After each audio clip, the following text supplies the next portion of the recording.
Hi, this is Katherine, the designer at Whirling Turban.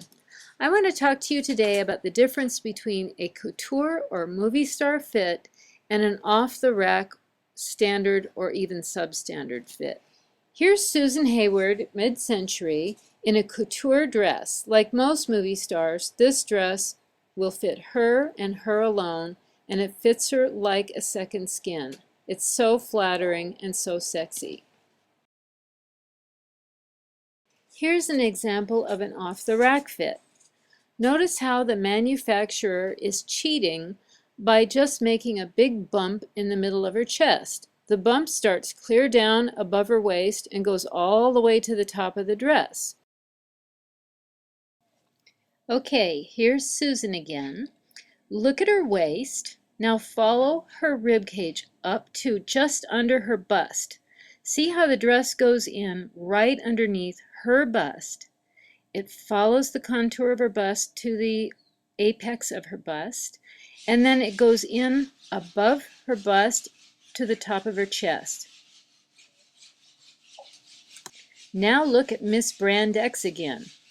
There's the waist at the bottom of the photo where it kind of swoops in, and see how it swooshes out again, almost making a bump of her entire chest? That is not an individual fit. That is something made by manufacturers so you can throw a big bust, a little bust, a high bust, a low bust, whatever you want to put in there, it'll take it. And that's an ugly fit. It looks matronly in my opinion, and it's not a movie star fit. Women's bodies are really unique.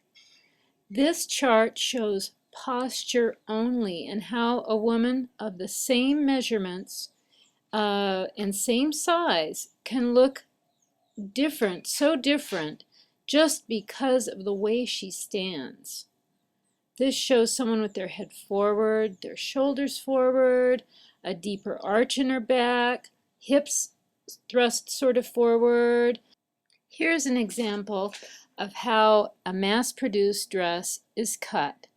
See how the upper arrow points to just under the bust. See how the line of the dress is not following her the line of her body and does not go in under the bust. That's how they sort of get away with getting a lot of different people into the same dress size, is by just making kind of a loose fit that goes over the outer part of the body, and they kind of toss in whatever they want to put in there.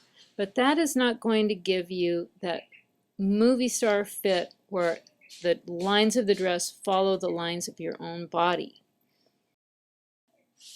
And see here how the waist, the littlest part of the dress, is actually a little above her natural waist. That's how they cut dresses kind of with a general fit so that the waist can kind of land sort of anywhere it wants to.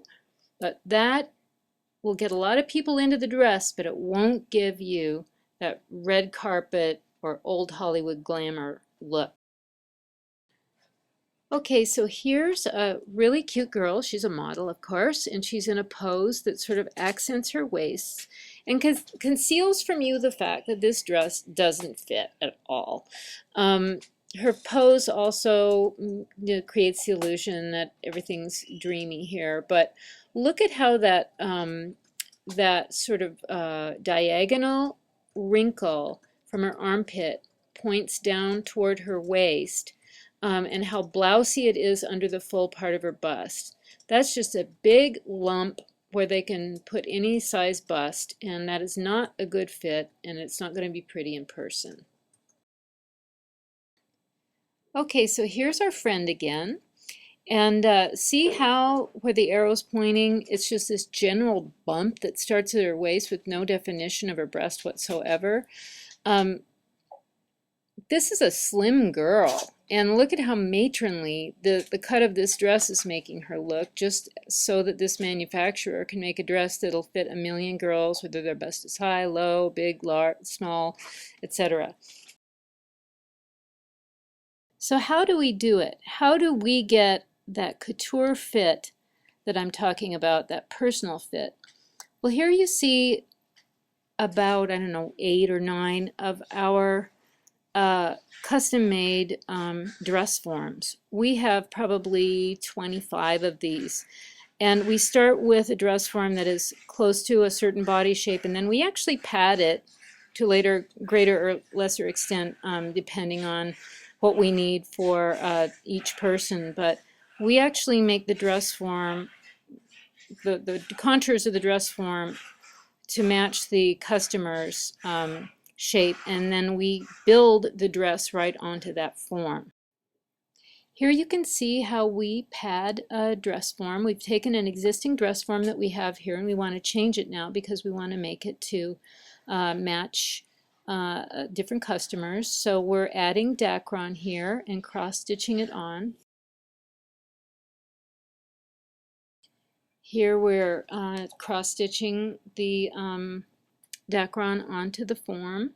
You can't do this with a whole lot of Dacron at a time. You've got to put it on layer by layer, or you'll have a mushy form that won't be firm and that you can't really work on. This is how it's done for movie stars in Hollywood, because Hollywood stars do not have a lot of time to go to fittings, so we have to make dress forms to duplicate them so that we have something to work on. And that's how we do it here at Whirling Turban. We pad these forms, which is quite a labor-intensive process. And after this step, of course, with cross-stitching on the Dacron, it will be covered with that black stretchy net fabric that you saw over a finished form. And then we're able to make the dress so it exactly fits the individual customer. Like here you see where we've added to the bust some more, and have just built every contour to match the person that we're making the dress for. Here's the result, a whirling turban fit. This is a bone bodice. It goes in right under her bust, and the waist is exactly positioned. Here's Susan Hayward again, that movie star fit. And here's a whirling turban. As you see, the bust is located in exactly the right place. It's like a second skin. It fits her like a glove. And here's a bride in her whirling turban dress with the movie star fit.